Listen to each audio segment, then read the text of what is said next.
Nalunod sa isang ilog sa Florida Blanca, Pampanga ang isang babae at isang lalaki.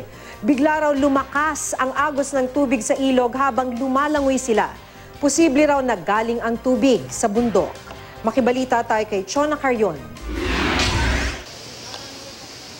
Ang masaya sanang pagsiswimming sa ilog ng 11 magkakaibigan na uwi sa trahedya.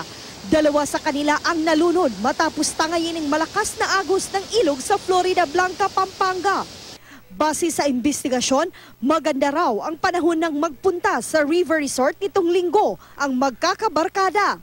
Pero bigla raw lumakas ang agos ng tubig sa ilog at may nakahalo pa raw na lahar. Konektado raw kasi sa Mount Pinatubo ang ilog. Posibleng may pag-ulang naganap sa bundok. Mas patong sila sa bato. Kala nila safe sila dun. Malakas ang agos ng ilog.